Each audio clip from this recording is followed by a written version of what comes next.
Ay, grabe yung daan dito guys. Ay puto, aray ko. Grabe siya, aray ko. Ma'am, libre kitang sakay. Hindi kita singilin, kalapitin mo si kuya. Parang ako tatawanin na hindi na. Libre sakay oh, kalapitin mo si kuya ma'am. Ganunin mo lang mo. Walang bayad oh. Ano yan?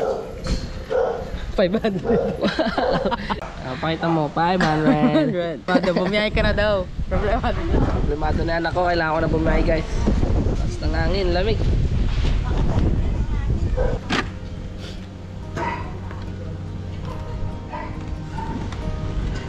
Bumiyahe tayo ulit ngayon. Bye-bye! Ikitanak yung ano, tinatago mong sikat araw. Bumiyahe tayo ngayon. Kasi it's been a long time simula nung huli tayo bumiyahe. Bumiyahe tayo ngayon, may lisensya na ako. Meron na akong booking agad. Okay, swerte naman. Booking ako agad. Jet! Paano pa ba to? Kalimutan ko na kung paano mag-vlog ng ganito eh. Bali ito na rin guys yung pinaka-unang biyahe ko ngayong taon. And umasa kayo sa mga susunod na araw. Well, hindi na ako magsasalita. Baka hindi ko na naman matupad. Baka maging busy na naman ako. Pick upin na lang muna natin para sigurado. Baka hindi ko na naman matupad yung mga promise ko sa inyo. Magtampo na naman kayo.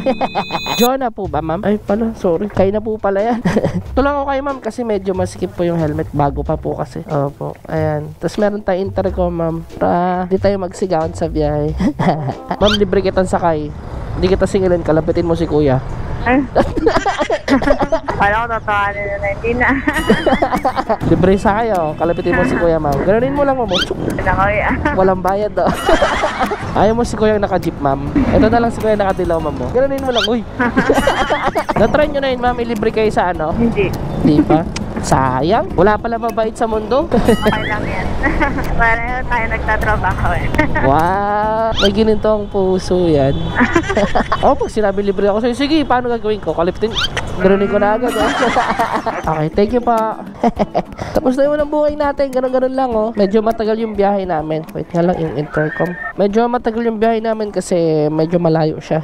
Parang nasa 12 kilometers. Pero yung fare nun is 180 pesos. So okay na din, not bad para sa unang biyahe. O diba? Ganun-ganun lang guys. O diba? Gamit na gamit ang ating intercom. Si Fridcon Intercom. Gamit na gamit lagi tuwing nabiyahe tayo. Malaking tulong talaga yan. Alam ko malapit to sa Mindanao, abe. Kung hindi ako nagkakamali. Itong lugar nila ma'am. Kung malapit na ako sa Valenzuela. And time check tayo guys. Oras na ba? Alas 6 na ng hapon. So, halos isang oras kami magkausap ni ma'am dito sa aming intercom. Siyempre, tuloy-tuloy pa rin natin. Itutuloy pa rin natin yung biyahe. Regardless kung ano man ang mangyari sa atin ngayong araw. Plano kong maggarahe mamaya pa. Siguro pag closing time na lang din ng tindahan ko. Mga 11 or 12, mga ganun. Pero for the meantime, biyahe muna ako. Ngayon na lang ako ulit bumiyahe. And sobrang hangin ng panahon ngayon. Kaya naka windbreaker ako na jacket. Ay, grabe yung daan dito guys. Ay puto, aray ko.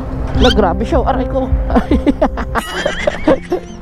There you go. Pinasuhan ako agad ng bookings guys. Pinabalik lang ako saan ako galing kanina. So 200 meters away lang. So medyo malapit lang to kaya kinuha ko na. Yung pick up location medyo malapit kaya kinuha ko na. Sayang din eh. Kaya sa gumapang pa ako san-san, kunin ko na to kahit medyo mababa yung fare. Sir, sinundo na ito sir.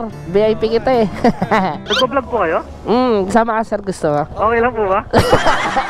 Okay lang. Sir Elin, sama ko sa vlog. Ingat po. Wala mo, masitag ko yung ano. First time to. First time mo sir, ayaw mo sir, makakaulit ka ulit. Seryoso ba yun? Oo naman, basta ikaw. Supervisor ka pala dyan sir eh, no? Eh di, okay pala yung position mo dyan. Ikaw yung boss. May manager po tayo. May manager. Opo. Kumbaga ikaw lang assigned. Trabador lang po tayo. Pero kahit na, di ba, hindi naman biro yung journey sa ganyan. Yes po, hindi naman po. May pinagdadaanan din po bago mo marating yung Kami, araw-araw kami, iba-iba yung boss namin eh. Ikaw, boss ko ngayon eh.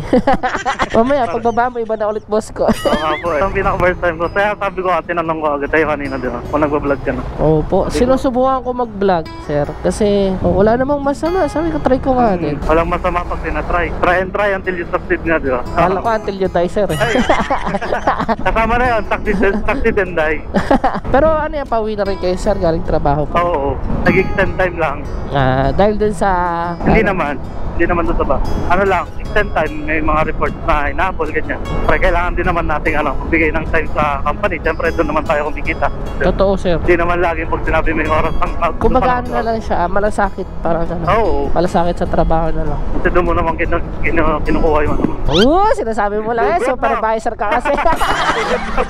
Hindi naman. Ganun dapat talaga. Baka umiyak ka dyan, sir, ha? May anak na po kayo?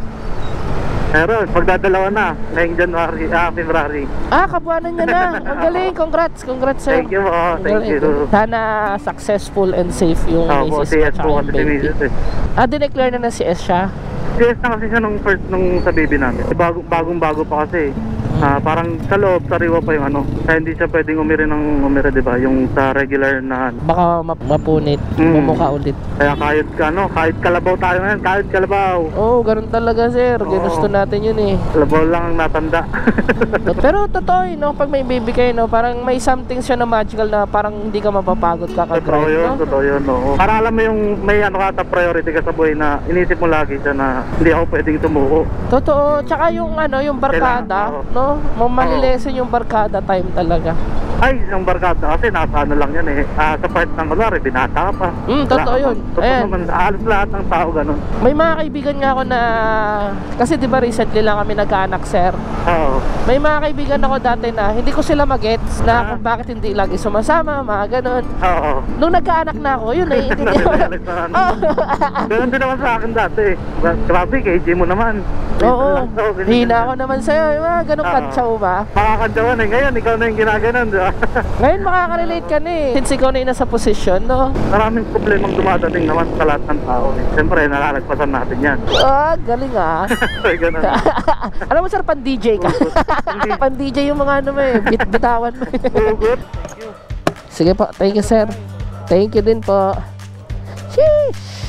7 o'clock na ng gabi guys. And nandito ako somewhere sa lugar na hindi ko alam. Pero malapit to sa SM North daw, sabi ni kuya. Nakamiss! Sobrang namiss ko makipag-usap guys. Totoo, sobrang namiss ko makipag-usap kung kanino. Grabe no. Sobrang top priority ko kasi ngayon sila mami guys eh. Si mami, yung baby namin. Tapos syempre yung sinusubukan namin negosyo. Top priority ko yun. Kaya kung mapapansin ninyo na wala talaga ako sa linya ng pagba-vlog. Ay, nakakapagod din no. Namiss ko yung pagod ng pagbabiyahe. Nakakadalawang biyahe pa lang ako pero dalawang dalawang long ride. Yung isa 200 pesos, 180 na yung una 180 pesos. Tapos nagtip siya ng 20 so 200 pesos. Ito naman 108 ang binigay niya is 110. So technically nakaka 300 may higit na rin ako na pera na kokolekta. Pero syempre babawasan pa natin yun ng mga ng wallet, panggas. So most likely hindi pa malinis. So sabihin na natin 250 pesos pa lang malinis ko dun sa mga nandoon. Pagod Dito na muna siguro ako mag-aantay ng another booking guys. Let's see what's gonna happen. Let's go.